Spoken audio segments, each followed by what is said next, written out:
puji syukur kehadiran Allah Subhanahu wa taala kita bisa bertemu lagi pada pertemuan mata pelajaran PPKN. Ya, sebelum kita memulai materi pembelajaran kita pada pagi hari ini, ada baiknya kita membaca doa dulu menurut agama dan kepercayaan masing-masing. Silakan, siapa yang mau memimpin baca doanya?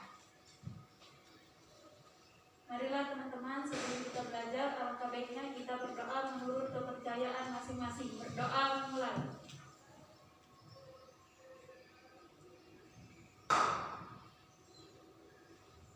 Doa selesai. Alhamdulillah. Anak-anak, sebelum memasuki materi pelajaran selanjutnya, Ibu akan mengabsen terlebih dahulu. Ya. Nanti apabila Ibu panggil namanya, silakan angkat tangannya ya. Sri Purwasi, Hadir, Bu. Ernawati, Hadir, Bu. Baldatun Toibah, Hadir, Bu. Sulis Setianingsi, Hadir, Bu.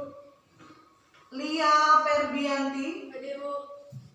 Nur Puspitasari. Hadir, Bu. Iya, apa kabarnya Nur hari ini Nur? Alhamdulillah baik. Iya, baik, sehat ya. Selanjutnya Hairani Zulaika, Hadir, Bu. Herlinda, Hadir, Bu. ya, Susanti, Hadir. Naya, Hadir.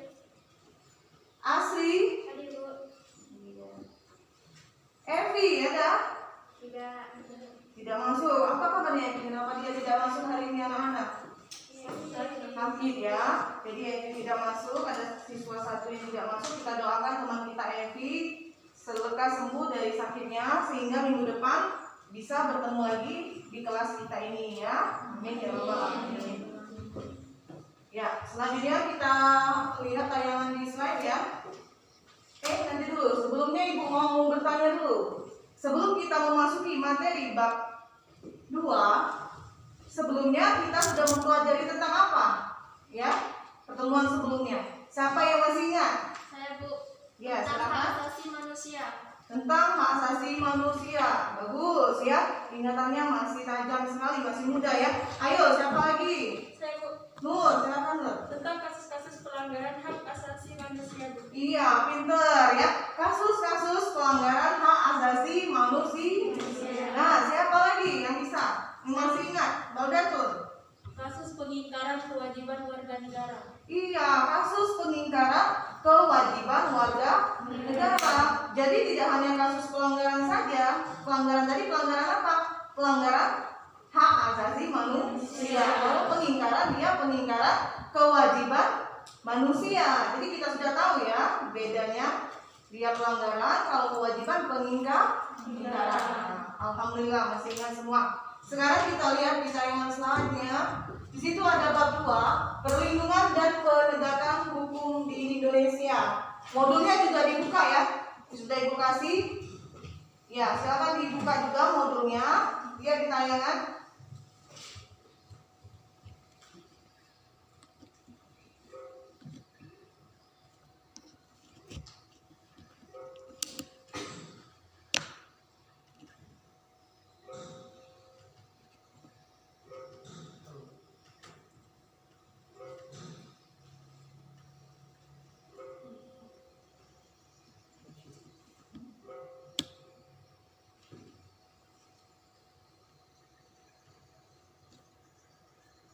Jadi kita kaitkan dengan perlindungan hukum di Indonesia.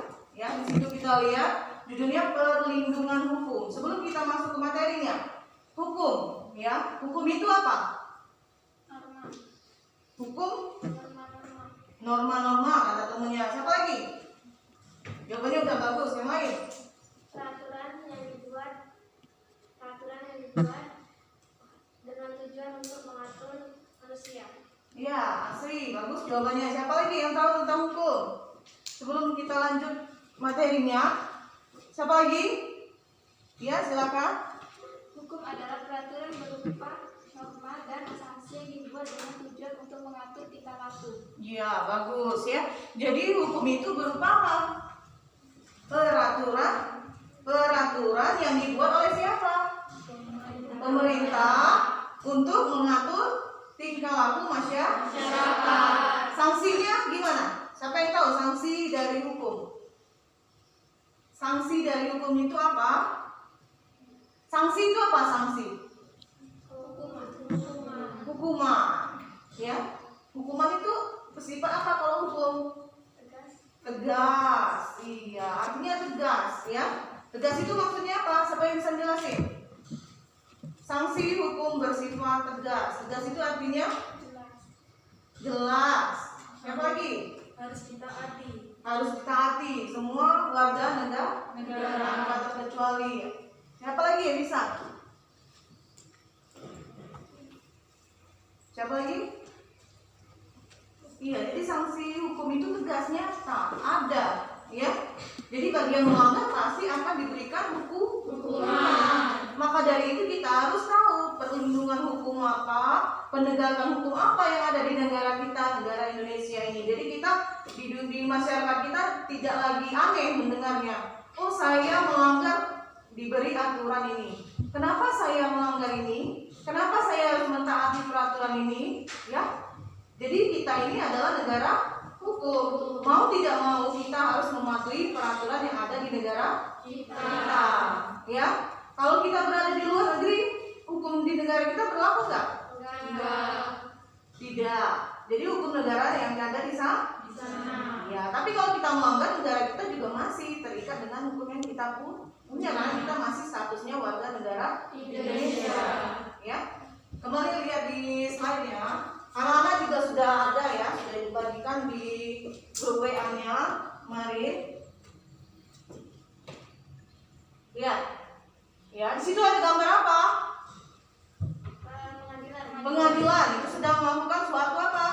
Persidangan. Masyarakat selalu mendambakan kehidupan aman dan damai. Benar nggak? Benar. Nah, kehidupan aman dan damai dapat tercipta apabila ada tata aturan dalam masyarakat. Tata aturan itu apa? Berupa hukum. Iya. Seperti hukum. Melalui materi pembelajaran kita hari ini, kita akan lebih memahami tentang perlindungan dan penegakan hukum. Nah, selanjutnya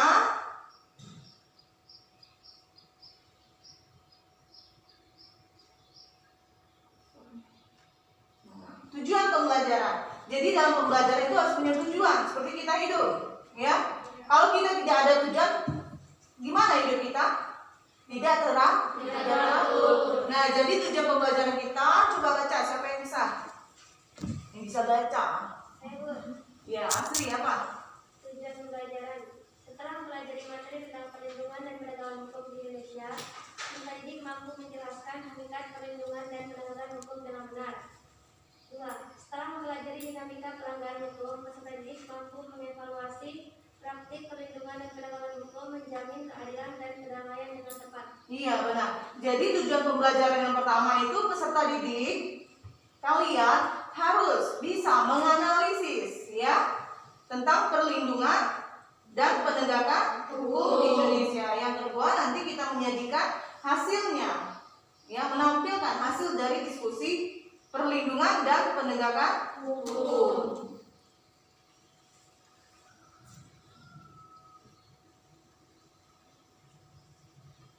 Nah, situ ada pokok bahasan, ada 3, tetapi hari ini kita bahas yang pertama, ya, hakikat perlindungan dan penegakan hukum. Selanjutnya nanti pertemuan selanjutnya. Tuh, lihat gambar yang ada di layar. Itu ada 3 gambar, tidak Ibu kasih tahu itu gambar apa, tapi bisa lihat ya. Nggak ada di situ ditulis gambar apa, tapi sudah bisa lihat. Sudah SMA pasti sudah bisa, sudah naik kelas 12 ya. Sebentar lagi mau lulus. Silakan anak-anak amati. Ibu kasih waktu beberapa menit, amati. Nanti kemukakan, analisis apa yang ada di gambar tersebut. Ya, masing-masing harus mengemukakan pendapatnya masing-masing. Silakan. Ibu kasih waktu beberapa menit, sekitar 5 sampai 10 menit. Jika tidak ada yang jelas, boleh ditanyakan. Ya.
Patuhi.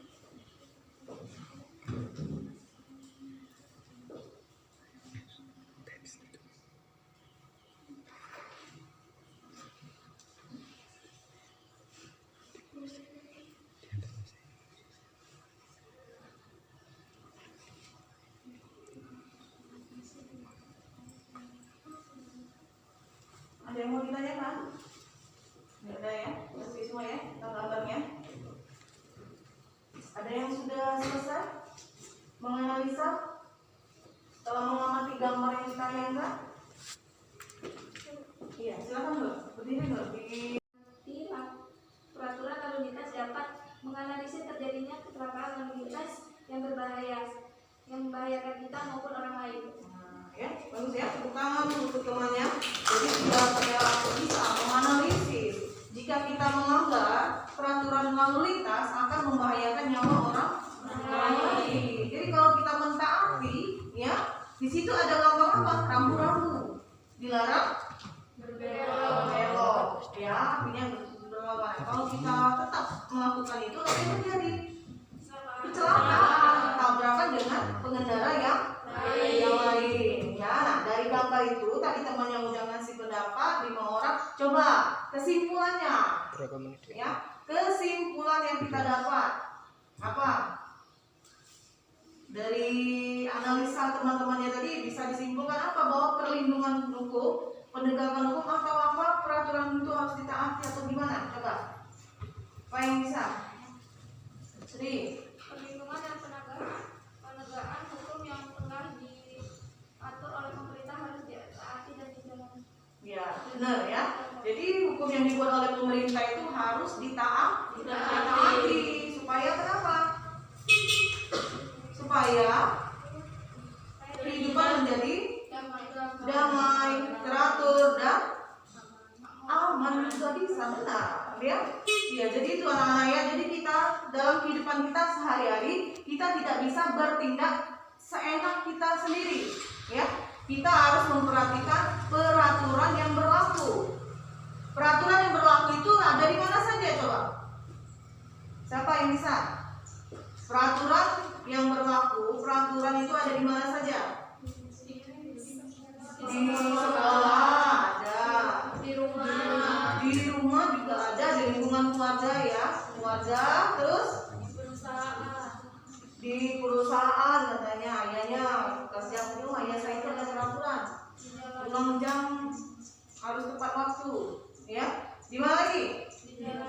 Di jalan. Ya, tadi kita sudah amati gambarnya tadi itu peraturan lalu lintas di jalan raya. Terus apa lagi? Di rumah sakit. Apa lagi? Nah, banyak ya.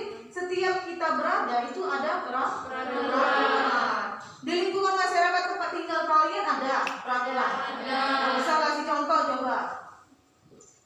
Jangan membuang sampah di sungai. Jangan membuang sampah di sungai. Nah, itu peraturan ada di dekat rumahnya asli. Ya, dilarang membuang sampah di sungai. Mungkin selama ini di rumahnya itu, di lingkungannya itu masyarakatnya tidak sadar, ya. Orang yang melanggar hukum itu karena apa dia? Karena tidak sadar adanya peraturan tadi. Jadi dia buang sampah di sungai kata asli. Akibatnya apa? Buang sampah tadi banjir. Apa lagi?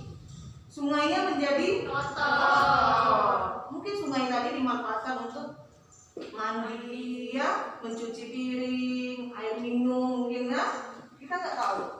Nah, akibat buang sampah, jadi tidak bisa dimanfaatkan lagi. Ada nggak peraturan tentang membuang sampah sembarangan? Undang-undangnya? Ada, ya. Nanti ya kita sudah bagus ya mengamatinya. Kita lanjutkan materi kita. Modulnya dibuka ya, anak-anak ya. Di modul juga lengkap sekali itu. Bentar Bu.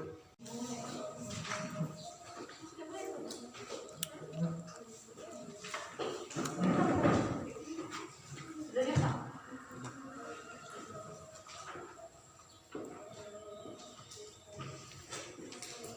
Mau baca Bu ini tentang bayi yang diskusi tadi baik enggak?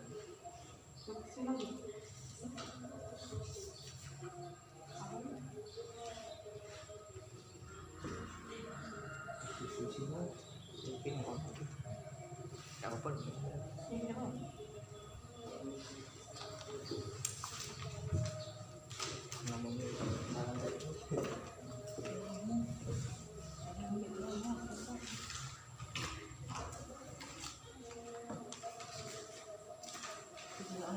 Ingat bahasa. Itu lagi bukan kampus ke badan kota. Jadi waktu dia ini ngajar kan itu orang yang dulu ada nembak mau makan Karena kita ngomong rampung gitu.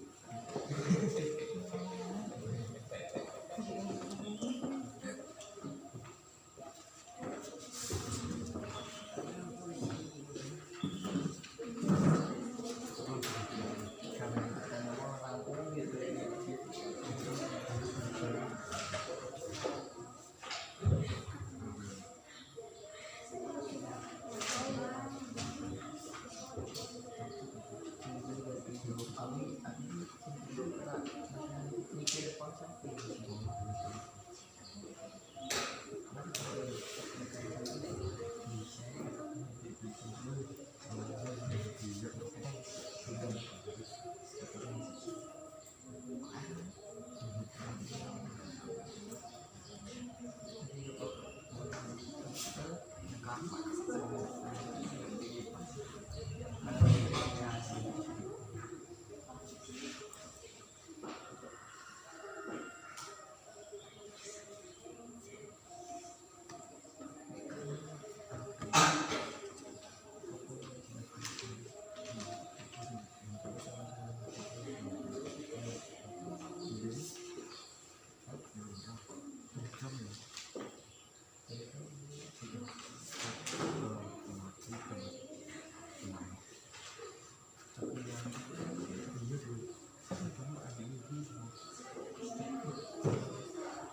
Sudah bisa.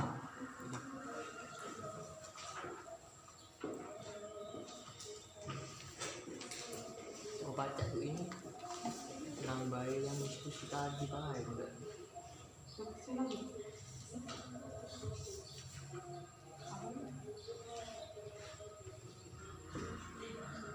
Diskusinya mungkin apa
Di bahaya udah.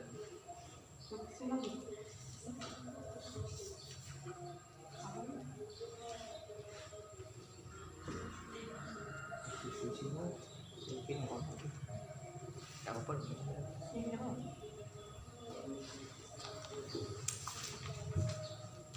ngomongin saran tadi.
Sudah selesai?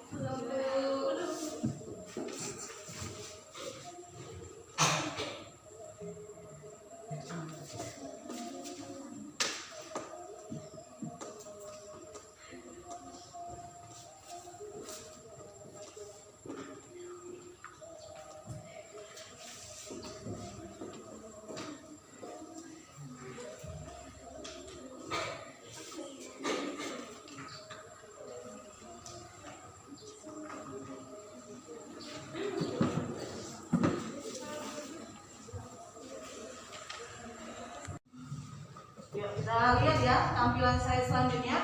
Hakikat perlindungan dan penegakan hukum. Ya, perlindungan dan penegakan hukum dilakukan dalam rangka mencegah terjadinya pelanggaran hukum. Ya, jadi untuk mencegah pelanggaran hukum perlu adanya perlindungan hukum dan penegakan hukum.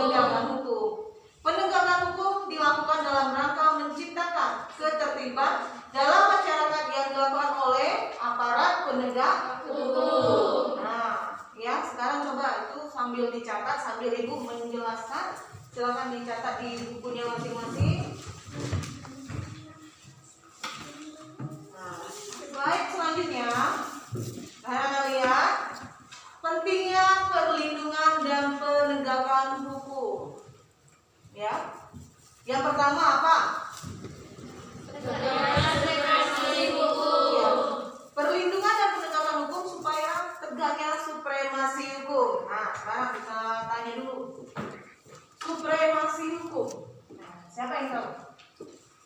Sri. Supremasi hukum adalah upaya atau kiat untuk menegakkan dan memposisikan hukum pada tempat yang tertinggi dari segala-galanya, menjadikan hukum sebagai komandan atau panglima untuk melindungi dan menjaga stabilitas kehidupan berbangsa dan bernegara. Iya, bagus ya pendapatnya. Siapa lagi? Naya.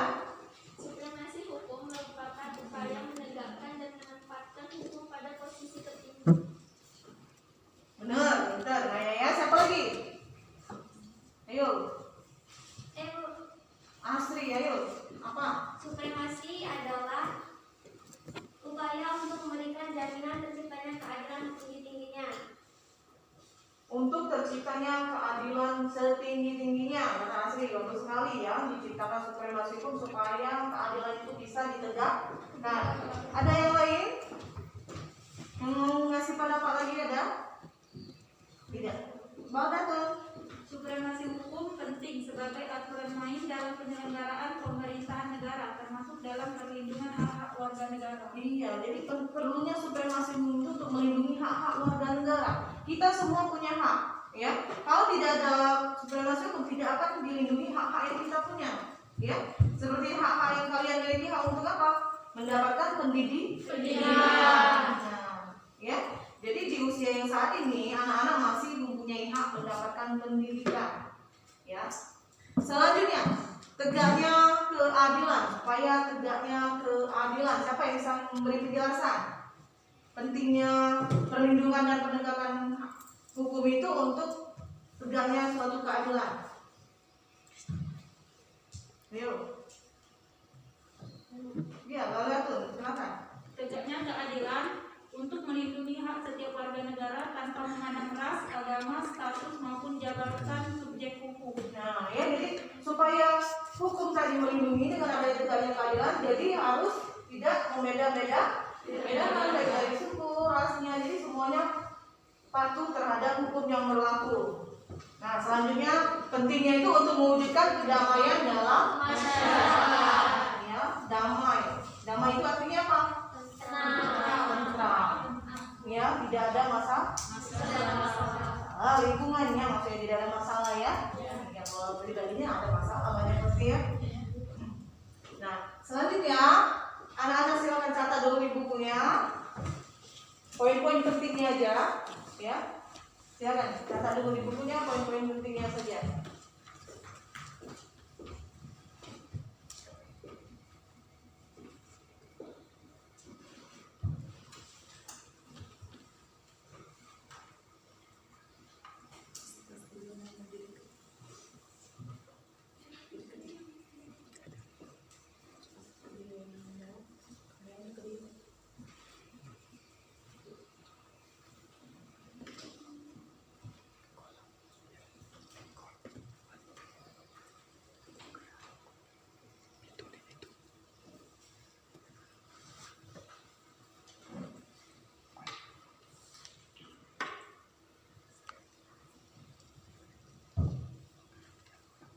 Sambil dicatat sambil dipahami ya, tapi tadi ibu lihat udah paham ya. Iya, jadi kita nggak hanya mencatat, cuma mencatat satu buku tapi tidak memahami.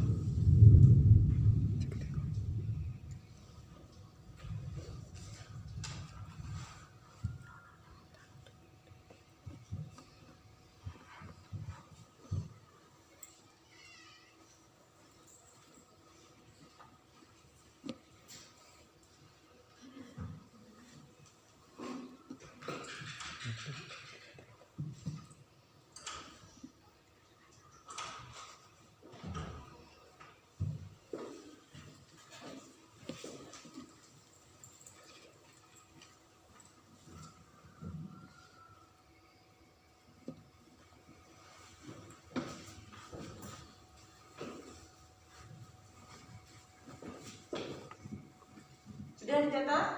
Sudah. Sudah. Kita lihat di layar ya, itu ada video viral pelanggar lalu lintas. Nah, pelanggar itu siapa? Orangnya, ya. Jadi manusia yang melanggar ya.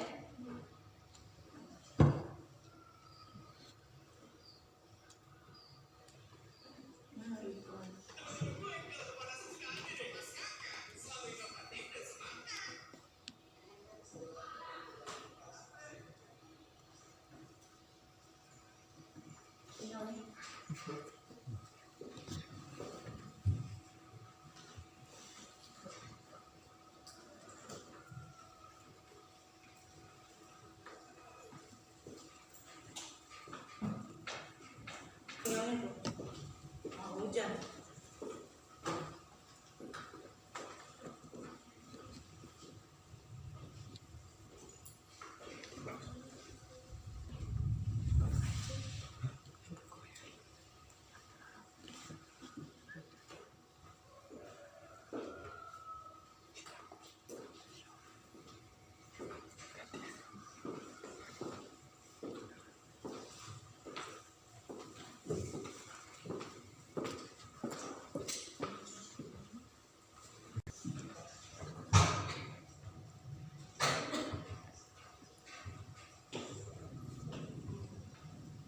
Mati dulu ya.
Dari video yang sudah tayang tadi, silakan dianalisis dulu apa yang kalian dapat ya dari video tersebut. Silakan dianalisis dulu beberapa menit. Nanti kemukakan pendapatnya kembali ya, sama dengan video yang digambar tadi ya sebelumnya.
pakai gitu.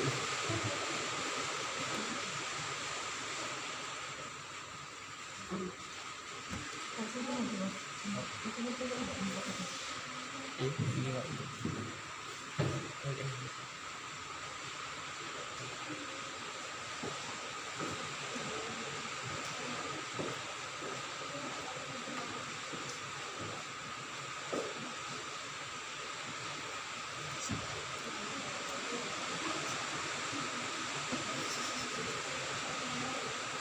Oke.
Ayo sudah.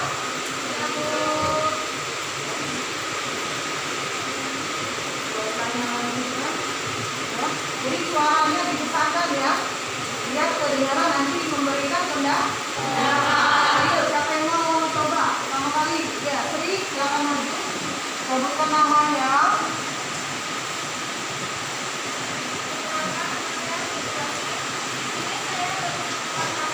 Video yang sudah ditayangkan di depan tadi dapat dijelaskan adanya pelanggaran lalu lintas tidak memakai helm. bukan untuk free. Ini 300 adanya pelanggaran lalu lintas yang tidak memakai helm. Menurut dia video tadi. Yang lain yang bisa silakan. Nama saya Nurmawati. Di sini saya akan membahas kebiasaan mencari jalan pintas dan kurangnya kesadaran dan perilaku para pengguna jalan. Ya, ya, kurangnya kesadaran dari pengguna jalan. Ya, kalau kemudian. Ayo yang ketiga siapa? Yang ketiga silakan. Ya. Silakan soalnya ya. Secara sederhana, pelanggaran lalu lintas bisa didefinisikan sebagai pelanggaran atas aturan yang harus diabaikan, khususnya jalan raya. Satu lagi dia, coba ya. Suaranya dua kita lagi hujan ya pagi ini nampaknya. Secara sederhana, pelanggaran lalu lintas bisa didefinisikan sebagai pelanggaran atas aturan yang berlaku di lalu lintas, khususnya jalan raya. Ya, jadi mengenai pelanggaran lalu lintas di jalan raya menurut analisis dari dia. Yang lain siapa lagi? Iya kan? Masa yang di depan itu nggak apa-apa? Lagi di depan ya, sambil jalan juga. Dari video tersebut dapat dilihat seorang pengendara yang tidak mengikuti peraturan, tidak mengenakan helm, dan main menerobos tidak beraturan dalam berkendara, dan juga sebuah angkot yang menerobos. Hal inilah yang dapat menyebabkan lalu lintas tak teratur dan dapat menyebabkan kecelakaan karena tak mengikuti peraturan yang ada. Ya, sekarang ya, sekarang ini ya. Nah, jadi itu ya. Jadi adanya pelanggaran yang dilakukan, misalnya dikatakan dia tidak memakai helm, jadi menyebabkan adanya kecelakaan. Nah, ayo siapa lagi? Yang lain, ayo. Ayo yang lain. Ya, terus siapa tuh? Dibuka sedikit aja maskernya, biar suaranya terdengar ya. Assalamualaikum warahmatullahi wabarakatuh. Waalaikumsalam warahmatullahi wabarakatuh. Nama saya Nurmawati Sari. Terlihat di video tadi terdapat dua perempuan yang berboncengan tanpa memakai helm dan satu laki-laki juga tak memakai helm. Hal itu bisa mengakibatkan kecelakaan tambah parah karena kepala tidak terlindungi. Mereka juga tidak patuh pada peraturan lalu lintas. Video kedua terdapat angkot yang asal menerobos jalan yang seharusnya tidak boleh dilalui mobil. Itu pun tidak mematuhi peraturan. Ya, perkembangan ya, perkembangan. Nah, sekarang dari beberapa pendapat, kita sama-sama coba beri kesimpulan. Apa? Gambar tadi itu apa? Ya, gambar tadi itu apa? Peraturan lalu lintas yang dibuat oleh pemerintah berupa apa? CCTV, ya. CCTV yang dipasang di jalan raya. Jadi masyarakat mikir nggak ada polisi di jalan. Gak usah pakai helm, ya. Gak usah buat SIM, gak ada polisi juga. Hari libur, ini hari Minggu. Kita jalan-jalan gak usah pakai helm, biar terlihat cantik rambutnya ya. Terurai, wajahnya cantik jadi terlihat. Biar gak pakai helm katanya anak muda itu biasanya, ya. Jadi biarkan katanya nggak pakai helm, itu sadar nggak dia dengan adanya hukum? Tidak sadar, ya. Padahal di jalan raya tadi ada CCTV sudah dibuat di Kota Palembang sudah, ya, di beberapa titik itu sudah ada. Jadi supaya masyarakat sadar akan hukum, pemerintah membuat terobosan baru, ya. Terobosannya apa? Berupa CCTV lalu lintas, mengatur lalu lintas. Jadi kita di jalan raya itu diawasi. Tadi ada, ya. Siapa yang mengawasinya tadi? Ya, CCTV-nya itu siapa yang mengawasinya? Dinas berhubungan, mama yang cantik ya.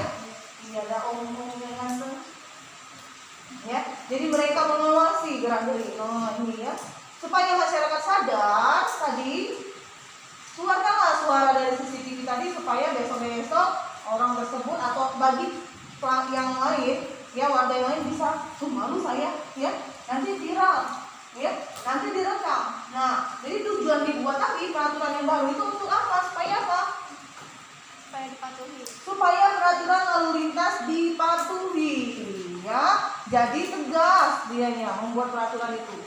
Nampaknya selama ini hanya berupa tilang saja masih terjadi pelanggaran, ya. Nah, sekarang lagi musim viral-viral, makanya pemerintah membuat terobosan baru, ya, dengan adanya CCTV yang dipasang di jalan raya, ya. Jadi apa yang didapat dari itu? Simpulannya, coba.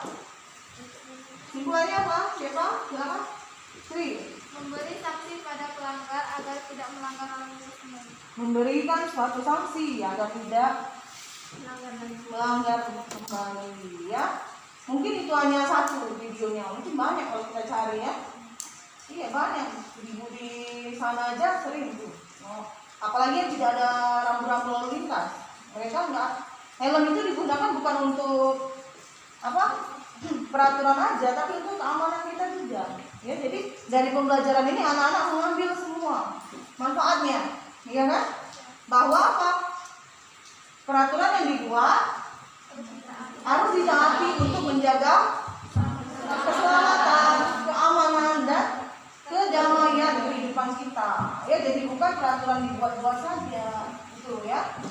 Ya, silakan siapa lagi yang bisa menyimpulkan? Ayo, menyimpulkan dari videonya tadi.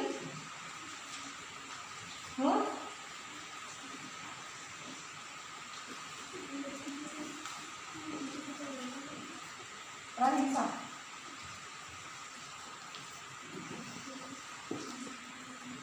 Enggak apa-apa, jangan malu-malu. Ya? Malu-malu. Nah, malu-malu itu gimana itu? Ya, malu-malu lah, ya. Biar segar, biar melek. Semangat ya, kita tetap semangat. Di pagi yang dingin ini, hujan-hujan kayak gini ya. Mungkin anak-anak sudah pada kedinginan, ngantuk. Nah, ya. Ada yang bisa? Ibu, Nah, iya Asri, ya Asri. pemasangan CCTV pengawas lalu lintas diharapkan dapat memantau para pengendara yang curang agar bisa dikenakan sanksi yang tegas. Iya, supaya sadar akan hukum, ya. Dibuatnya peraturan itu supaya masyarakat sadar, ya. Jadi bukan hanya dibuat-buat terus. Pemerintah ini juga up to date, ya.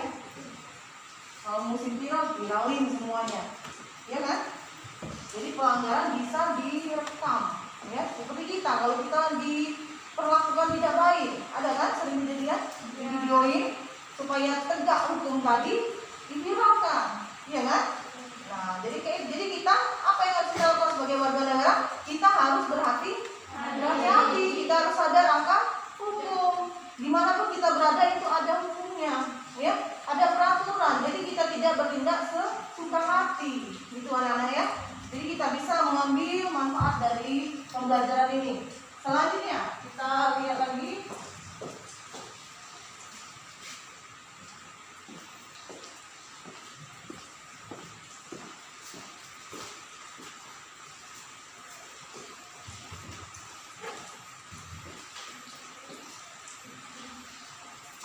Sambil dicatat di bukunya ya, videonya tadi. Iya, sambil dicatat, biar nggak lupa.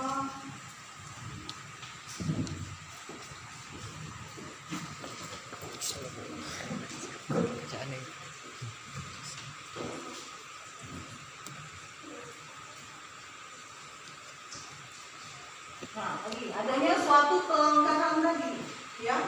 Itu dikarenakan apa? Adanya faktor-faktor yang di depan ini. Satu, adanya faktor kebudayaan. Terus ada hukuman. Terus ada penegak hukum, masyarakat dan sarana fasilitas. Coba siapa yang bisa menjelaskan faktor-faktor yang mempengaruhi perlindungan dan penegakan hukum? Silakan anak-anak pikirkan dulu, pahami dulu sambil merancang pendapatnya apa. Yang pertama, misalkan faktor kebudayaan itu apa? Faktor yang mempengaruhinya. Ya, kalau penegak hukum jelas kita sudah tahu. Ya, hukum sering tidak ditegakkan itu oleh siapa? Oleh aparatnya. Silakan, kalau ada yang bisa menjelaskan.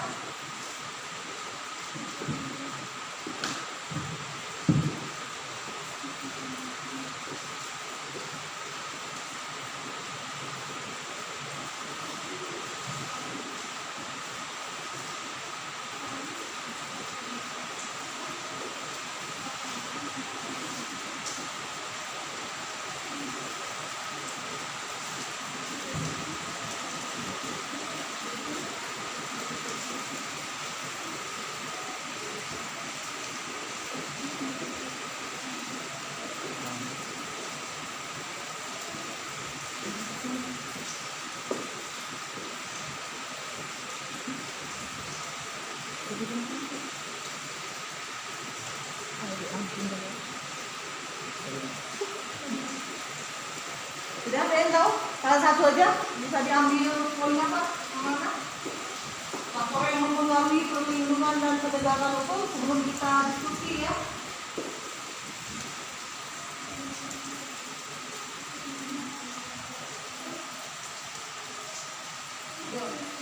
Ya, itu apa? Saya menjelaskan faktor kebudayaan, yakni sebagai hasil karya cipta dan rasa yang didasarkan pada karsa manusia di dalam pergaulan hidup. Ya. Jadi kaitannya dengan hukum apa?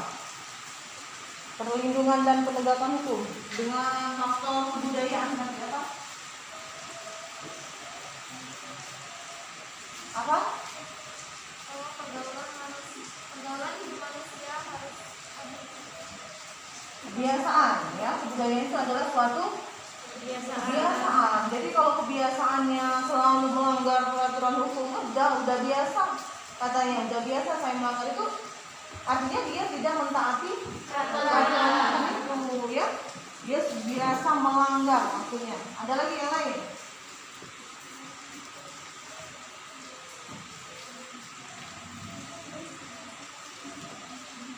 Ya, Baldatun.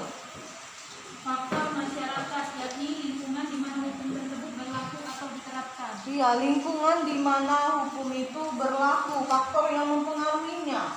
Ya, kalau di lingkungannya itu dianya semua masyarakat patuh, pasti ikut patuh semua. Ya, tapi kalau di lingkungan kita temukan ada yang beberapa yang tidak patuh, kita ikut juga. Benar nggak? Benar ya. Jadi faktor lingkungan itu sangat mempengaruhi kita. Sama halnya di sekolah, kalau teman ikut melanggar peraturan, ikut-ikutan juga. Teman saya nggak pernah dimarahin. Ya, saya juga besok datang terlambat di sana. Ya, saya juga besok nggak pakai baju seragam yang sesuai harinya. Ya, jadi itu. Nah, sekarang untuk memahami lebih lanjut materi kita ini, kita akan diskusi ya.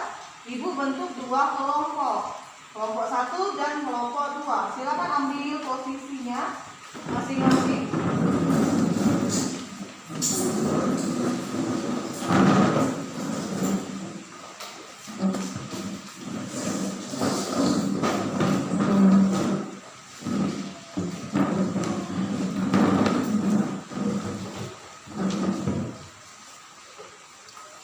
Sudah?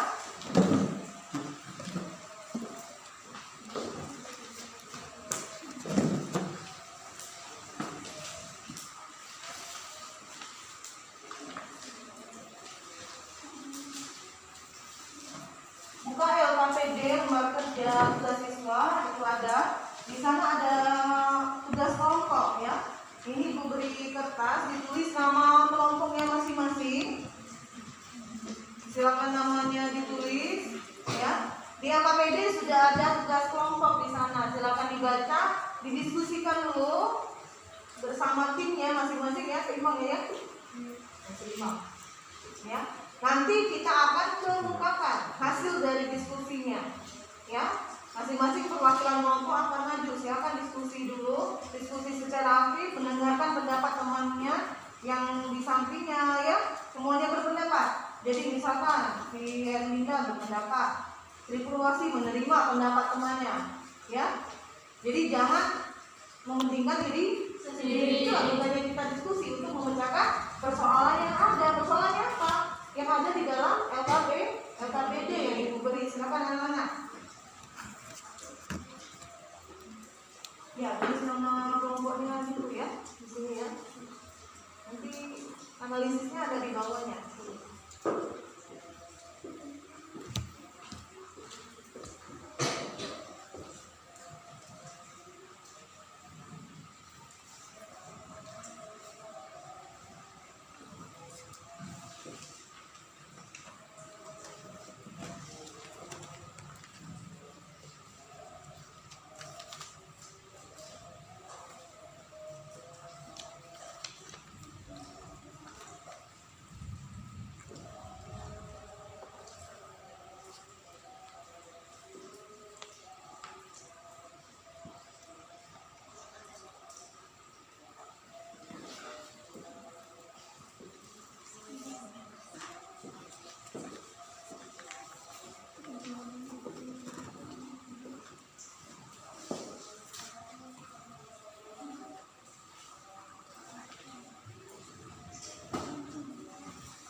dengan sering kelompok berdiskusi, ya.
Sudah selesai berdiskusi?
Sudah? Selesai? Masing-masing kelompok akan menampilkan ya hasil diskusinya masing-masing. Kita mulai dari kelompok 1 dulu. Perwakilannya silakan maju ke depan, membacakan dan menampilkan hasil diskusi analisis tentang kasus tindak pidana korupsi yang ada pada KPD yang pernah terjadi di negara kita, negara Indonesia. Ya, kita lihat dari sudut pandang kasus tersebut, terus kita lihat apakah hukumnya sudah ditegakkan belum? Ya, kasusnya sudah selesai belum sampai saat ini? Silakan. Kelompok 1 sebutkan nama kelompoknya masing-masing ya. Assalamualaikum warahmatullahi wabarakatuh. Waalaikumsalam warahmatullahi wabarakatuh. Perkenalkan, nama saya Sulis Sedenisi dari kelompok 1. Dugaan korupsi Kota Waringin Timur. Pada awal Februari 2019, KPH menetapkan bukti Kota Waringin Timur Supian Hadi sebagai tersangka terkait penyalahgunaan wewenang dalam menertibkan izin usaha pertambangan kepada 3 perusahaan. Ketiganya adalah PT Fajar Mentaya Abadi, PT Bili Indonesia, dan PT Aries Iron Mining. Masing-masing perizinan itu diberikan dalam kurang 2010 hingga ada izin pertambangan yang diberikan diduga tidak sesuai dengan persyaratan dan melanggar regulasi. Akibat perbuatan Supian, kerugian negara ditaksir mencapai 58 triliun dan 7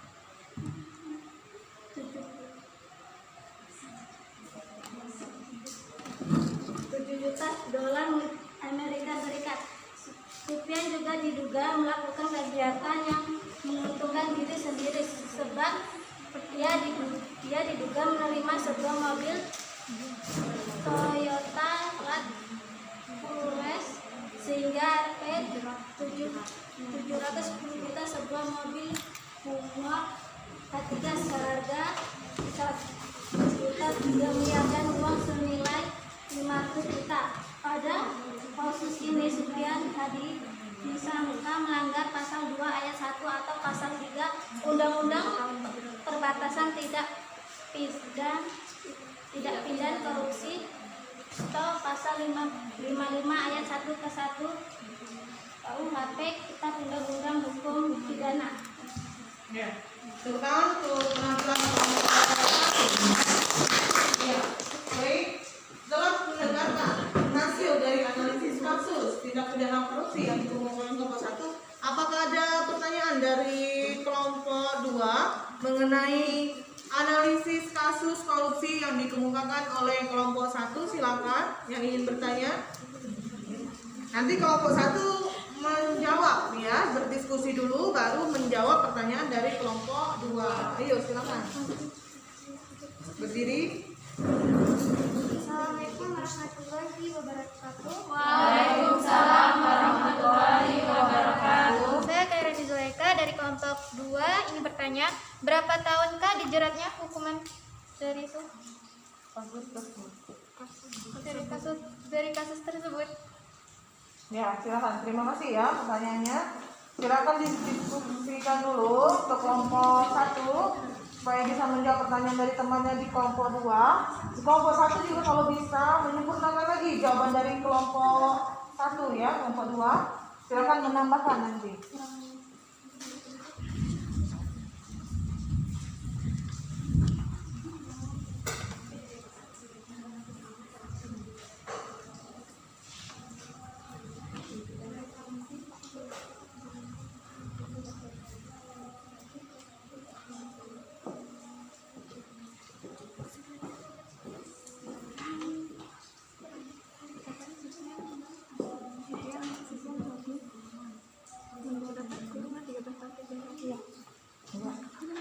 Sudah kan jawabannya?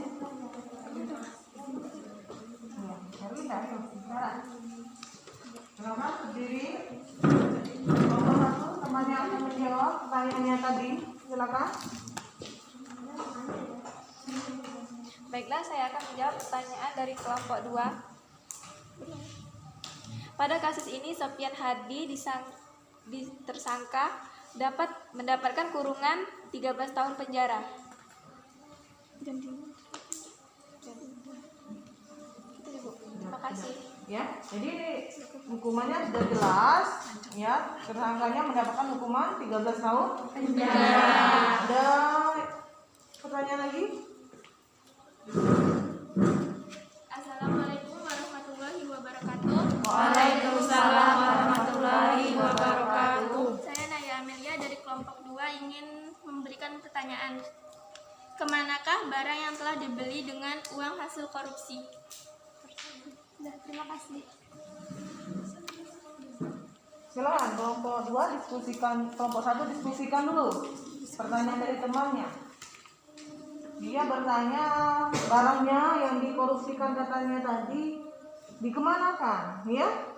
Setelah kasus tersebut ditindaklanjuti oleh aparat penegak hukum, barangnya itu dikemanakan? Apa jadi milik pribadi atau disita negara atau bagaimana?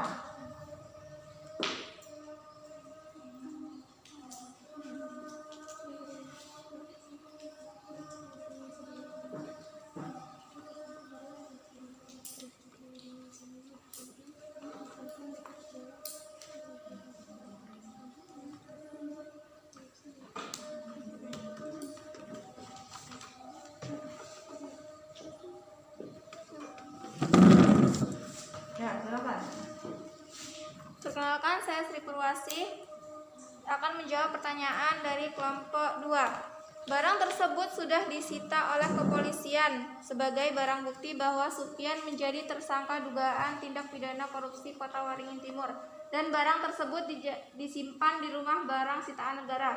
Sedangkan uang hasil korupsi bakal masuk ke kas negara. Sekian, terima kasih. Ya, jadi sudah bagus jawaban dari kelompok 1 ya. Sudah cukup jelas. Sekarang gantian kelompok 2 mengemukakan hasil dari diskusi kelompoknya tadi. Silakan maju ke depan.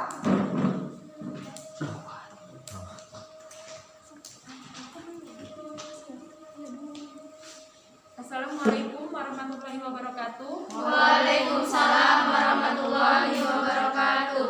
Perkenalkan, nama saya Baldatun Thaibah. Di sini saya mewakili kelompok 2 untuk mempresentasikan hasil diskusi kami. Korupsi Bansos Juliari Batubara dapat dijerat hukuman mati. Korupsi Bansos, pasal yang disebutkan oleh Ketua KPK mengancam dengan hukuman pidana penjara maksimal seumur hidup atau paling singkat 4 tahun. Sebelumnya, Juliari telah ditetapkan oleh KPK sebagai tersangka dalam korupsi Bansos COVID-19 belasan miliar. Juliari dapat dijerat pasal 2 ayat 2 Undang-Undang 31 tahun 1999. Sekian, terima kasih. Ya, bukan ya. Itu arti dari kelompok 1 ya, 2 ya, 2. Nah, dia tentang apa tadi? Bansos, ya. Nah, ayo silakan kelompok 1. Jika ingin ada yang bertanya atau kurang jelas,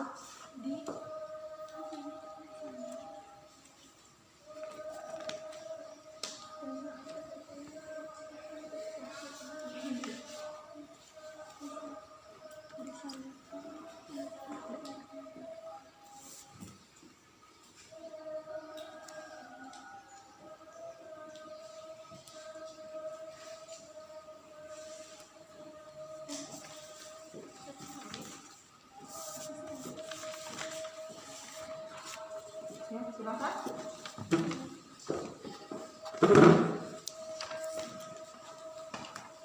Perkenalkan, nama saya Susanti. Di sini saya akan bertanya, apa saja bantuan dana sosial yang dikorupsikan? Apa saja bantuan dana sosial yang dikorupsi? Ya, jangan diskusi dulu kelompok 2 untuk menjawab pertanyaan dari teman-temannya.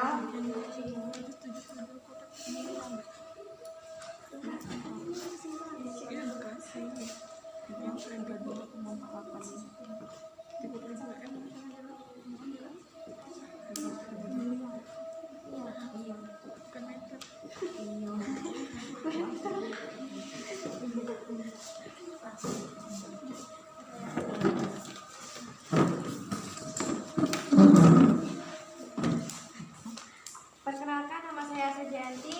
Di sini saya akan menjawab pertanyaan dari kelompok 1. Jadi, bansos yang dikorupsi dapat berupa sembako dan uang belasan miliar. Terima kasih. Jadi bansos yang dikorupsi menurut kelompok 1 itu sembako, ya, dan uang. Jadi yang dikorupsikannya itu. Ada lagi? Ada. Iya, silakan.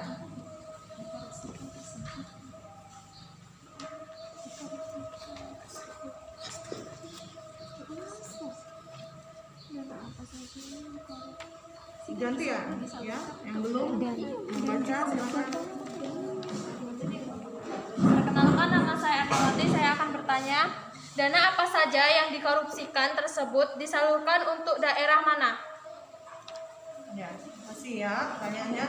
Dananya disalurkan untuk daerah mana? Yang dikorupsikan itu dana wilayah mana? Katanya. Yang kurang jelas tadi kamu memaparkannya tadi ya. Silakan dijawab. Perkenalkan, saya Lia Ferdianti. Bantuan bansos yang dikorupsi oleh Juniari Batubara yang akan disalurkan ke daerah Jabodetabek, antara lain Jakarta, Bogor, Depok, Tangerang, Bekasi, senilai 32,48 miliar. Sekian, terima kasih. Jelas? Jelas. Jelas ya. Dan jadi masing-masing kelompok sudah berdiskusi dan menampilkan hasil dari diskusinya. Ya, anak-anak. Silakan kembali ke tempatnya masing-masing. Kita akan menutup pembelajaran kita pada pagi hari ini dengan menyimpulkan. Ya, silakan dulu kembali ke posisinya masing-masing.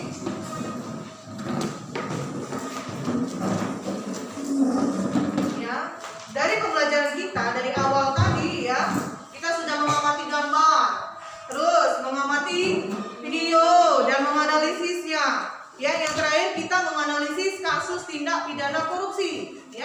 Dan hukumannya kita sudah tahu masing-masing kasus yang kalian kemukakan, ya, sudah analisis itu sudah ada sanksi ya dari aparat penegak hukum. Nah, jadi dalam hal itu kita simpulkan apa pembelajaran kita pada pagi hari ini? Apa yang bisa menyimpulkan? Sri, ayo. Pentingnya perlindungan dan penegakan hukum adalah untuk menciptakan tatanan masyarakat yang adil, damai, yang sejahtera dengan tanpa adanya pelanggaran HAM dan pelanggaran hukum lainnya seperti pembunuhan, penipuan, dan sebagainya. Iya, pinter ya. Jadi Sri sudah bisa menyimpulkan. Artinya perlindungan dan penegakan hukum di Indonesia itu sangat penting supaya terciptanya tadi kehidupan yang damai, tentram, ya, tidak terjadi suatu pelanggaran di mana-mana. Siapa lagi? Ayo. Yang bisa? Iya, silakan Erlinda. Perlindungan dan penegakan hukum di Indonesia sangatlah penting. Karena tanpa adanya perlindungan dan penegakan hukum di Indonesia, kehidupan kita tidak akan berjalan dengan baik dan akan banyaknya pelanggaran hukum yang terjadi di lingkungan kita. Iya, ya. Bagus juga. Erlinda sudah membuat kesimpulan bahwa jika tidak adanya patuh, ya, tidak ada perlindungan terhadap hukum, artinya akan terjadi banyak pelanggaran yang iya. Ada lagi dari kelompok sebelah sini? Ayo.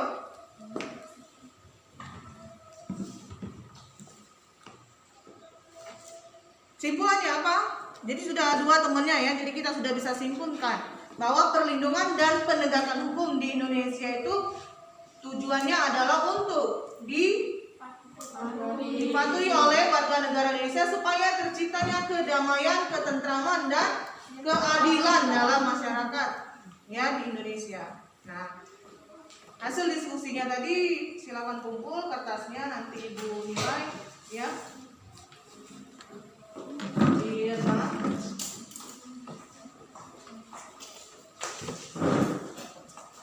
Anak-anak di LKPD ya, itu ada soal-soal mengenai materi kita pembelajaran pada pagi hari ini. Nanti di rumah dibuat, dikerjakan, minggu depan kita akan bahas ya. Ingat ditandai bukunya. Nanti lupa ya. Ada berapa soal itu? 5. Ada 5 soal ya. Dilihat, dijawab dengan benar. Jangan sembarangan ya. Cari informasi di mana aja bisa kita cari informasi ya. Di Google, di media, ya di buku ya, dan media cetak lainnya. Nah, sebelumnya Ibu mau memberitahu minggu depan kita akan mempelajari yang selanjutnya, ya, yaitu peran aparat penegak hukum dalam perlindungan hukum di Indonesia. Jadi hari ini kita sudah mengenal, ya. Nanti minggu depan kita akan belajar tentang peran aparat penegak hukum tadi, ya. Siapa aja di sana nanti minggu depan kita akan mempelajarinya lebih lanjut, ya. Sebelum kita menutup materi kita pada pelajaran pagi hari ini, ada baiknya kita mengucapkan dulu lafaz Alhamdulillahirabbil alamin, ya. Silakan membaca doa. Marilah teman-teman kita berdoa menurut kepercayaan masing-masing. Berdoa mulai.